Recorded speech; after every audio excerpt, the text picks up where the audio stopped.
सत्य घटनाओं पर आधारित प्रस्तुत कार्यक्रम के लिए नाट्य रूपांतरण और प्रासंगिक दृश्यों का सहारा लिया गया है। दर्शक ये ध्यान रखें।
बीस नवंबर 1995 गुजरात छोड़कर दिल्ली आ चुके नरेंद्र मोदी भारतीय जनता पार्टी के राष्ट्रीय सचिव बनाए गए।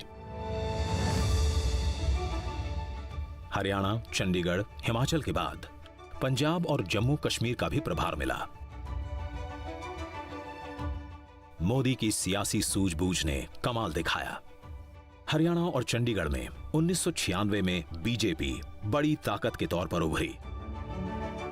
1998 में बीजेपी ने हिमाचल प्रदेश में सरकार बनाई, प्रेम कुमार धूमल की अगुवाई में। मोदी का कद राष्ट्रीय स्तर पर बढ़ता चला गया। 1998 में बीजेपी के संगठन महामंत्री बने। उस समय तो स्वयं होकर के बहुत छोटी छोटी चीजों पर भी वो ध्यान करने के लिए तत्पर रहते थे। उनके पास समय भी था। मुझे ध्यान है कि 1996 में मुझे अगर कंप्यूटर को सीखने की प्रेरणा देने वाले कोई व्यक्ति तो है तो नरेंद्र मोदी हैं। मई 1999 में पाकिस्तानी सेना की कारगिल में हुई घुसपैठ का भारत ने मुंहतोड़ जवाब देना शुरू कर दिया। हम शांति चाहते हैं, ये तो दुनिया ने देखा। अब दुनिया ये देखेगी कि हम शांति की रक्षा के लिए और अपनी शक्ति का भी प्रदर्शन कर सकते हैं। सेना का मनोबल बढ़ाने के लिए मोदी खुद कारगिल गए, घायल जवानों से अस्पताल में मुलाकात की। और एक घटना हम कभी नहीं भूल सकते, मोदी जी भी नहीं भूले होंगे। हम जवानों को जो सामान दे रहे थे वो रख रहे थे बेचारे, एक जवान ने हाथ ही नहीं किया। माइन ब्लास्ट में इस जवान के दोनों हाथ और दोनों पैर उड़ गए। मोदी जी ने उसके सिर पे हाथ रखा और प्यार से पूछा, बड़ा दर्द होता होगा। जवान ने कहा, सर कल शाम से नहीं हो रहा, सर कल शाम टाइगर हिल वापस ले लिया, मेरा दर्द खत्म हो गया। सबकी आंखों में आंसू थे उसकी वीरता को देखकर।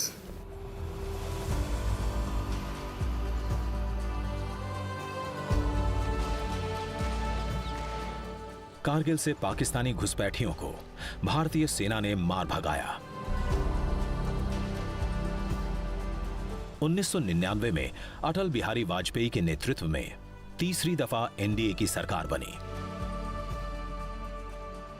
बीजेपी की बढ़ती ताकत में मोदी संगठन महामंत्री के तौर पर महत्वपूर्ण भूमिका निभा रहे थे।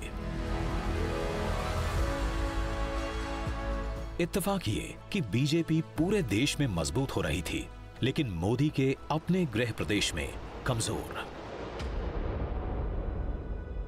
साल 2000 में हुए स्थानीय निकायों के चुनाव में बीजेपी को गुजरात में ज्यादातर जगहों पर हार का सामना करना पड़ा था।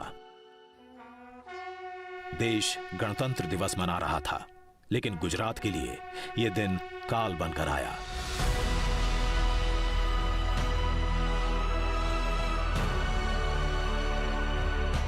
जबरदस्त भूकंप के कारण 10,000 से अधिक लोगों की जान गई। बहुत ध्वस्त हो गया था। अंजार में तो स्कूल पूरी की पूरी और बच्चे भी थे उनमें समाप्त हो गए थे। तो ऐसी खराब हालत थी उन दिनों में कि पता नहीं था कि इसमें क्या करें।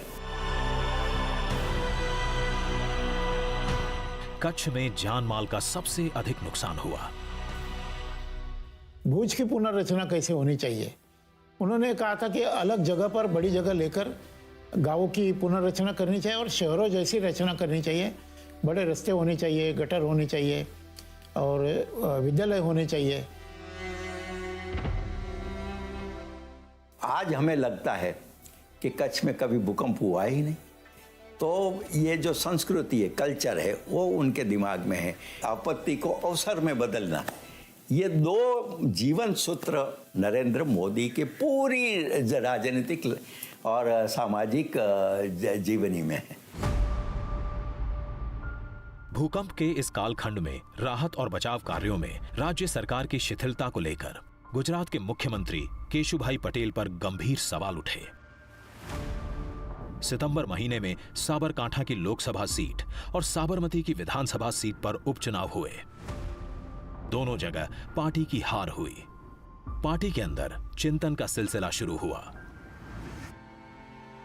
1 अक्टूबर 2001 माधवराव सिंधिया के साथ विमान दुर्घटना में मारे गए कैमरामैन गोपाल सिंह बिष्ट का दिल्ली में अंतिम संस्कार हो रहा था। नरेंद्र मोदी भी वहीं मौजूद थे। उनके मोबाइल फोन की घंटी बजी। लाइन पर थे प्रधानमंत्री वाजपेयी। कहा, शाम में मिलने के लिए आओ। मोदी वाजपेयी से मिलने गए। गुजरात वापस लौटने का फरमान मिला मुख्यमंत्री के तौर पर।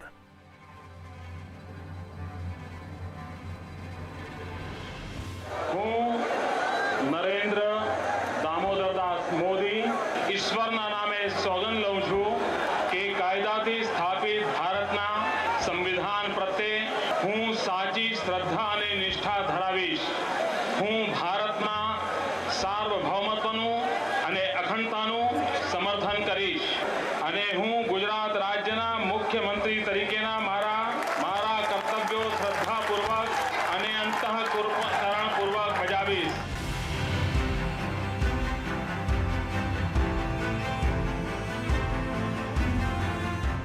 मुख्यमंत्री पद संभालते ही नरेंद्र मोदी अपनी मां हीराबा के पैर छूने गए। मां ने आशीर्वाद के साथ सीख भी दी, बेटा कोई घूस दे तो लेना मत।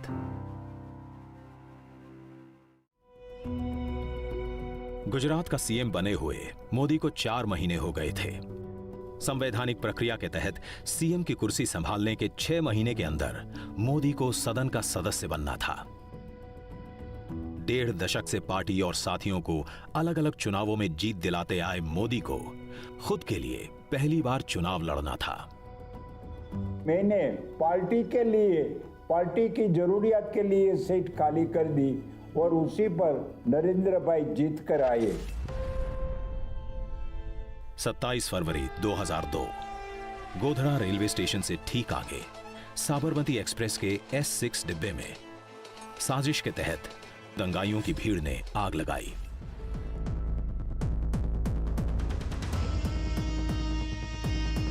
निशाने पर थे वो कार सेवक जो अयोध्या से लौट रहे थे। आगजनी में 59 लोगों की मौत हुई। अगले ही दिन गुजरात के ज्यादातर हिस्सों में दंगे भड़क उठे। उन्होंने बाकी जो राज्य थे इंक्लूडिंग कांग्रेस के राज्य, उनसे मदद मांगी कि मुझे पुलिस चाहिए। वो पुलिस की मदद मिली नहीं उनको। आर्मी की मदद मांगी उन्हें, आर्मी आ गई दूसरे दिन। जो ये पूरा प्रचार था कि भाई उन्होंने दंगों को भड़काया, वो बिल्कुल दुष्प्रचार था। 28 फरवरी की देर रात वायुसेना के विमानों से सैनिक अहमदाबाद पहुंचे। दंगों को लेकर विपक्ष ने मोदी पर हमले शुरू कर दिए। ये भी मोदी जी के लिए एक बड़ा चैलेंज था, गुजरात को संभालना, कम्युनिटी हार्मनी को संभालना, जिन्होंने गुंडागिर्दी की थी उनको नसीहत देना। और देश भर के सूडो सेक्युलरिस्ट मोदी ने ये किया है, मोदी ने ये किया है, मोदी जी को बदनाम करने के लिए पूरी कोशिश की। डिक्शनरी में जितने खराब शब्द है आज, वो सभी मोदी जी के लिए यूज हुआ उस वक्त। तभी भी मोदी जी ने कोई धैर्य नहीं छोड़ा। विपक्षी पार्टियों का हमला जारी रहा।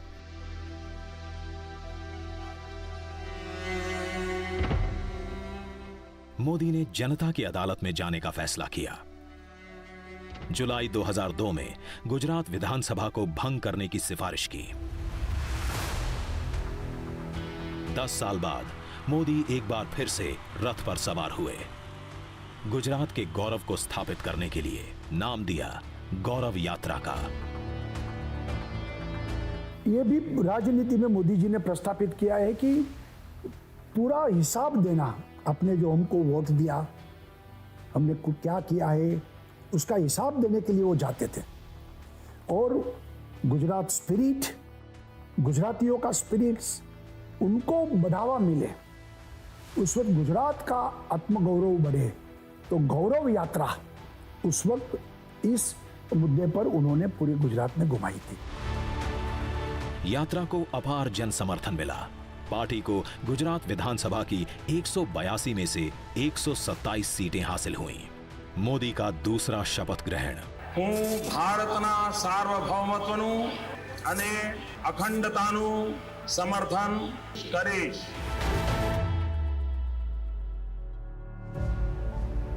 28 सितंबर 2003 अहमदाबाद का Tagore hall vibrant Gujarat global investor summit का साक्षी बना। Here was a concerted attempt. Gujarat में निवेश आकर्षित करने के लिए एक ठोस प्रयास किया गया था। आप निवेश के बिना विकास नहीं कर सकते, और वाइब्रेंट गुजरात ने कई वर्षों तक उस एक घटना के रूप में सेवा की जिसने सभी को इस तथ्य पर केंद्रित किया कि हमें गुजरात में निवेश प्राप्त करने की आवश्यकता है। देश विदेश के बड़े उद्योगपति शामिल हुए। बड़े पैमाने पर निवेश के प्रस्ताव आए। मोदी के शासन की जमकर तारीफ हुई। 2003 से शुरू हुआ ये सिलसिला हर 2 साल पर vibrant Gujarat global investor summit के तौर पर जारी रहा। पहले से ज्यादा भव्य, ज्यादा नामचीन उद्योगपतियों, देशों और कंपनियों के प्रतिनिधित्व के साथ। In course of time, I think the Chief Minister will find that he will not have to attract people to Gujarat. The question will be, you're stupid if you're not here. देशी विदेशी निवेश गुजरात में लगातार बढ़ता रहा। इस बीच मोदी एक और मिशन पर लगे। गुजरात के चौतरफा विकास की कोशिश, नागरिकों का जीवन स्तर बेहतर करने की कोशिश। यही कोशिश गुजरात मॉडल के तौर पर जानी गई। देश विदेश हर जगह उनका जो था वो स्किल एंड स्केल, ये एक महत्वपूर्ण उनका सूत्र बना रहा। स्किल डेवलप करना है, वोकेशनल जो चांसेस है, वोकेशनल कोर्सेज है, उसको डेवलप करना चाहिए, और लोगों को एम्प्लॉयमेंट कैसे मिले इसकी और उन्होंने ध्यान दिया। शाला प्रवेशोत्सव, पहले शौचालय फिर देवालय, सभी घरों में 24 घंटे बिजली देने वाली ज्योतिग्राम योजना। 24/7 इलेक्ट्रिसिटी का गुजरात में शुरू किया, तब पूरा हिंदुस्तान में जो है 24/7 इलेक्ट्रिसिटी किसी को दे सकते हैं, हर घर में दे सकते हैं, ये तो कोई सोच ही नहीं सकते थे। खेत की पैदावार बढ़ाने के लिए सॉइल हेल्थ कार्ड, कृषि महोत्सव। એટલે જેમ ખેતરમાં પરિવર્તન, ખેડૂતમાં પરિવર્તન, પાકમાં પરિવર્તન, એમ કૃષિની સંપૂર્ણ વ્યવસ્થા બાબતમાં પણ પરિવર્તન। चमकते सरकारी अस्पताल, मेडिकल कॉलेजों की संख्या में भारी भरकम इजाफा। रर्बन मिशन, शहर जैसी सुविधाएं गांव में।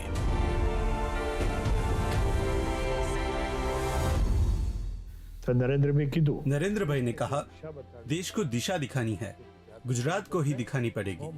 भले ही महंगा, लेकिन हमें सूर्य किरणों से बिजली उत्पन्न करनी पड़ेगी, और हमारी कच्छ की धरती इतनी विशाल है कि पूरे देश को हम यहाँ से बिजली देंगे।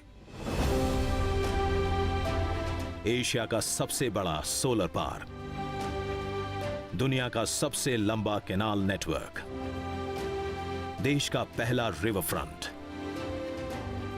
When the project got done and finished, जब परियोजना पूरी हुई और समाप्त हो गई, तो अचानक 11,000 झुग्गी झोपड़ी में रहने वालों को अपने घर मिल गए।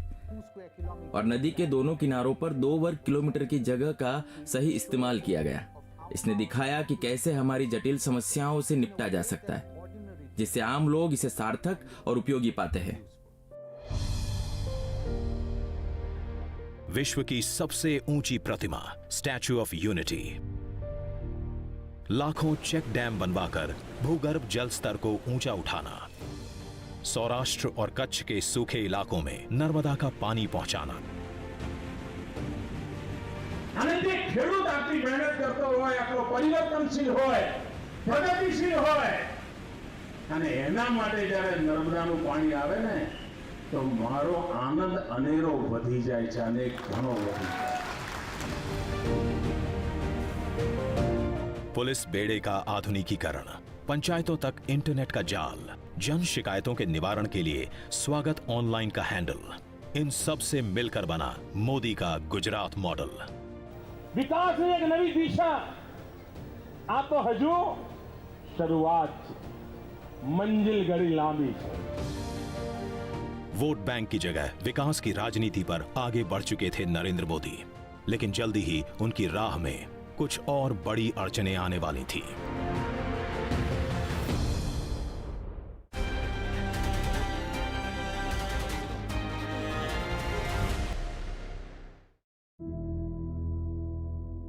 गुजरात के मुख्यमंत्री के तौर पर नरेंद्र मोदी को धरने पर बैठने के लिए मजबूर होना पड़ा। मुख्यमंत्री ने अपने स्टेट के लिए उपवास किया हो, अभी तक एक ही दाखिला है, और नरेंद्र भाई मोदी का है। केंद्र सरकार थी कांग्रेस की, बांध की ऊंचाई बढ़ाने के लिए यहां पर पास किया, पूरा गुजरात जाग गया। वजह थी मनमोहन सिंह की अगुवाई वाली यूपीए सरकार की तरफ से लगाई गई अड़चन, जिसके कारण सरदार सरोवर बांध की ऊंचाई नहीं बढ़ाई जा सकती थी। અને નર્મદાનું 110 મીટરનું ક્લિયરન્સ મળે તો હું ગુજરાતની ધરતીને વચન આપવા માંગુ છું, જે દિવસે બાંધકામ શરૂ થાય એના 150મા દિવસે ગુજરાતમાં વીજળીનો પણ ધોધ વહેતો થઈ જાય, આજથી અમે તૈયારી કરી। मोदी का उपवास 52 घंटे चला, गुजरात की मांग पूरी हुई।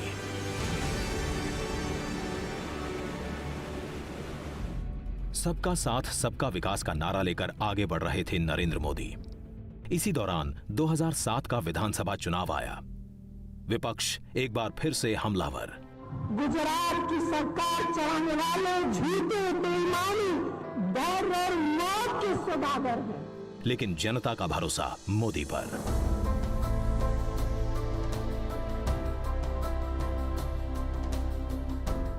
2007 में हुए विधानसभा चुनावों में बीजेपी को बड़ी कामयाबी हासिल हुई। मोदी का सिक्का और जमा, अजीत की छाप मजबूत हुई। 3 अक्टूबर 2008 ममता बनर्जी के हिंसक विरोध के कारण पश्चिम बंगाल के सिंगूर से अपनी ड्रीम कार नैनो का प्लांट बंद करने का ऐलान रतन टाटा को करना पड़ा। टाटा परेशान थे, कहां जाएं, किस जगह नैनो का प्लांट लगाएं। उसी समय उनके मोबाइल पर एक छोटा सा एसएमएस आया, सुस्वागतम। संदेश भेजने वाले थे नरेंद्र मोदी। रतन टाटा ने क्षण भर की देरी नहीं की और मन बना लिया गुजरात में टाटा नैनो का प्लांट लगाने का। We've been through a rather sad experience from a small quarter of the residents of West Bengal, despite the state government's efforts, and so quickly and so efficiently and so with so much enthusiasm, we now have a new home.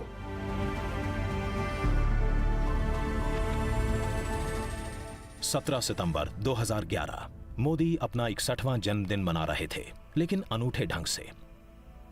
अपने जन्मदिन के मौके पर मोदी ने 3 दिन के सद्भावना उपवास की शुरुआत की। उद्देश्य था गुजरात में शांति और सद्भाव को मजबूत करना। अहमदाबाद के बाद मोदी गुजरात के हर जिले में गए। समाज के सभी वर्गों में आपसी विश्वास बढ़ा।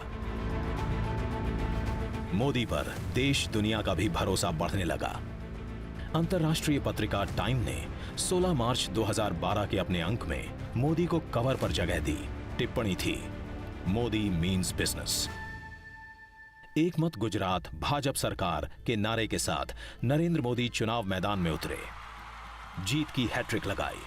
मोदी को देश के अगले पीएम के तौर पर देखा जाने लगा। कई राज्यों से जो लोग आते थे हमें बोलते थे कि मोदी जैसा काश हमारे सीएम होते तो हमारा भी राज्य ऐसा होता। ठीक है, अगली बार हम उनको प्रधानमंत्री बनना चाहते हैं। गुजरात के मुख्यमंत्री के रूप में उसी दिनों में देश के कार्यकर्ता उनको प्रधानमंत्री के रूप में देखना चाहते थे। आम जनता के दिल में मोदी ने अपने लिए जगह बना ली। 13 सितंबर 2013 देश में चल रही मोदी लहर का अंदाजा बीजेपी के बड़े नेताओं को भी था। पार्टी ने मोदी को पीएम उम्मीदवार के तौर पर पेश कर दिया। संसदीय दल ने यह फैसला किया है कि श्री नरेंद्र मोदी को आगामी लोकसभा चुनाव के लिए प्राइम मिनिस्ट्रियल कैंडिडेट के रूप में प्रोजेक्ट किया जाए।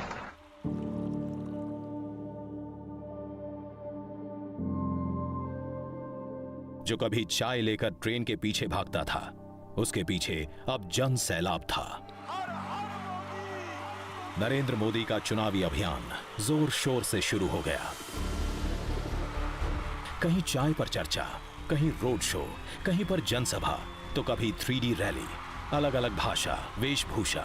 नरेंद्र मोदी देश के हर हिस्से में प्रचार के लिए गए, लेकिन हर जगह सभा में गूंज एक ही। 16 मई 2014 मतगणना शुरू हुई। लोकसभा की 543 सीटों में से एनडीए ने 336 पर जीत दर्ज की। अकेले बीजेपी को 282 सीटें मिली। पहली बार ऐसा हुआ जब बीजेपी खुद अपने बूते पर सरकार बनाने की हालत में थी। नरेंद्र मोदी वाराणसी और वडोदरा दोनों सीटों पर रिकॉर्ड मतों से जीते।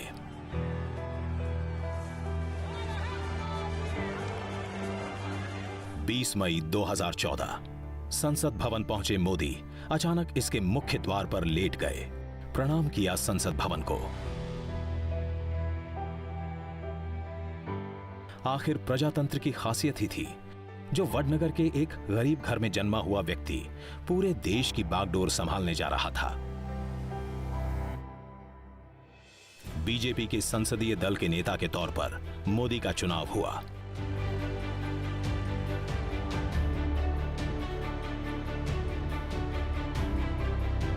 मोदी ने 21 मई को गुजरात के मुख्यमंत्री पद से इस्तीफा दिया। 22 मई को आनंदीबेन पटेल राज्य की नई सीएम बनी। उसी शाम अहमदाबाद एयरपोर्ट से मोदी दिल्ली के लिए रवाना हो रहे थे। भावनाओं का ज्वार उठा, आंखें नम हुईं, जुबान से निकले दो शब्द, आवजो, आवजो गुजरात।